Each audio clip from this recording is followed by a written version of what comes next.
शेख हसीना के बांग्लादेश छोड़ने के बाद से बांग्लादेश में बसे हिंदुओं का बुरा हाल है। बांग्लादेश में चारों ओर चीख पुकार मची हुई है। महिलाएं अपनी इज्जत बचाने के लिए यहाँ वहां हो रही हैं, तो पुरुषों के साथ राह चलते कत्लेआम हो रहा है।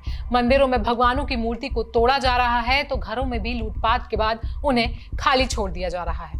बांग्लादेश के हालातों पर नजर डालें तो सारी समस्या छात्र आरक्षण से शुरू होती है, जिसके बाद ये और भी उग्र हो जाता है और एक बहुत बड़े प्रदर्शन का रूप ले लेता है। छात्रों का गुस्सा इतना तेज था कि शेख हसीना तक अपना पद त्यागने के लिए तैयार हो जाती हैं और फिर भारत की पनाह में इस समय वो रह रही हैं। बता दें कि ये वही लोग हैं जो किसी न किसी वजह से बांग्लादेश में बसे हुए हैं और अब वहां के हालात देखकर वापस भारत आना चाहते हैं।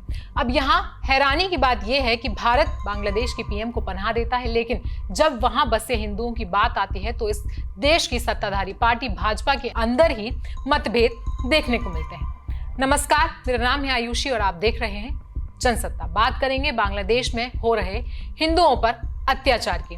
170 मिलियन की आबादी वाले मुस्लिम बाहुल्य देश में सिर्फ 8% हिंदू हैं और ये सभी पारंपरिक रूप से शेख हसीना की पार्टी यानी कि आवामी लीग पार्टी का समर्थन करते हैं। आगे बढ़ने से पहले यहाँ अहम सवाल यह है कि आखिर छात्र प्रदर्शन के बीच अचानक से हिंदुओं को क्यों टारगेट किया जा रहा है। मालूम हो कि सोमवार को पीएम पद छोड़ने के बाद शेख हसीना ने अपना देश भी छोड़ दिया था और अब भारत की पनाह में है, जिससे बांग्लादेश प्रदर्शनकारी अपने पड़ोसी से नाराज हैं और बदला लेने के लिए हिंदुओं को निशाने पर ले रहे हैं। हालांकि ऐसा दावा जनसत्ता नहीं करता है, लेकिन मीडिया रिपोर्ट्स की माने तो ये बांग्लादेश और भारत के बीच हो रही बदले की राजनीति है। इस सब के बीच भारतीय जनता पार्टी बांग्लादेश में हिंसा का सामना कर रहे हिंदू समुदाय के सदस्यों की सुरक्षा के लिए पार्टी के भीतर बार बार की जा रही मांग से परेशान है। पार्टी के लिए सबसे बड़ी समस्या यह है कि पूर्वोत्तर भारत में उसके अपने नेता अपने राज्यों में बांग्लादेशी प्रवासियों की बड़ी संख्या नहीं चाहते हैं। भाजपा नेता शुवेंदु अधिकारी जो बंगाल की राजनीति में सक्रिय रहते हैं, उन्होंने गृह मंत्री अमित शाह से मुलाकात की और तर्क दिया कि बांग्लादेश में अस्थिरता के परिणाम स्वरूप करोड़ों लोग भारत में हैं, तो और खासकर पश्चिम बंगाल में घुसने की कोशिश कर सकते हैं। सूत्रों की माने तो उन्होंने अमित शाह से ये भी कहा है कि ऐसे हालात में नागरिकता संशोधन अधिनियम यानी कि CAA की आवश्यकता पड़ सकती है, जो उन आवेदकों को भारतीय नागरिकता प्रदान करती है जो पड़ोसी देश में अल्पसंख्यक हैं और उत्पीड़न से परेशान हैं। वहीं पूर्व राज्यसभा सांसद स्वपन दास गुप्ता ने भी बांग्लादेश के प्रतिष्ठित लोगों को भारत में एंट्री न देने पर चिंता जताई है। BSF ने उन्हें देश में प्रवेश करने से इनकार कर दिया था क्योंकि उनके पास कोई वैध वीजा और पासपोर्ट नहीं था। स्वपन दास गुप्ता ने अपने एक्स पर पोस्ट करते हुए लिखा था कि वास्तव में उन्हें भेड़ियों के सामने फेंक दिया गया था।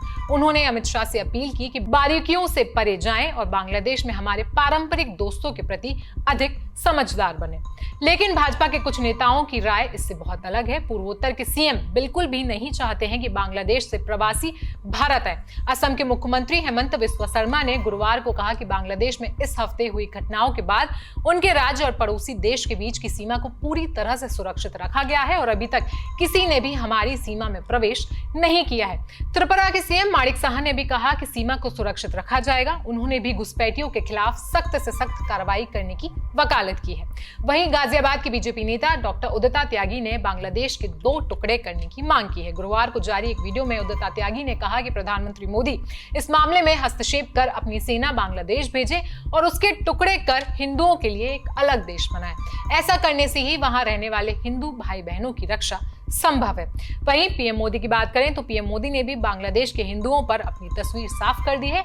मोहम्मद यूनुस के आते ही पीएम ने उन्हें बधाई का संदेश तो दिया, लेकिन यह भी साफ कर दिया कि भारत हिंदू और पिछड़े वर्गों की सुरक्षा के लिए सर्वोपरि मानता है। वहीं दूसरी ओर बांग्लादेश की स्थिति के मद्देनजर पिछले कुछ हफ्तों में 7200 से अधिक भारतीय छात्र भारत लौट आए हैं। राज्यसभा में बुधवार को ये जानकारी दी गई थी। विदेश राज्य मंत्री कीर्तिवर्धन सिंह ने लिखित जवाब में ये भी बताया कि उपलब्ध रिकॉर्ड के अनुसार बांग्लादेश में लगभग 19,000 भारतीय नागरिक रह रहे हैं, जिनमें से 9,000 से अधिक छात्र हैं। अब बात अगर पाकिस्तान की हो, श्रीलंका की हो या फिर बांग्लादेश की, हर समय एक कॉमन फैक्टर देखा जाता है और वो कॉमन फैक्टर होता है हिंदू। सभी का कहना है कि भारत एक हिंदू राष्ट्र है और इसी वजह से हो सकता है कि पड़ोसी देशों में हिंदुओं को जो है वो निशाने पर लिया जा सकता है। मीडिया रिपोर्ट्स बताती हैं कि ये सरेआम बदले की राजनीति भारत और बांग्लादेश के बीच में हो रही है। बांग्लादेश में बसे हिंदुओं पर आपकी राय क्या है, हमें कमेंट सेक्शन में जरूर बताएं। साथ ही साथ देश और दुनिया की बाकी खबरों के लिए बने रहिए जनसत्ता के साथ।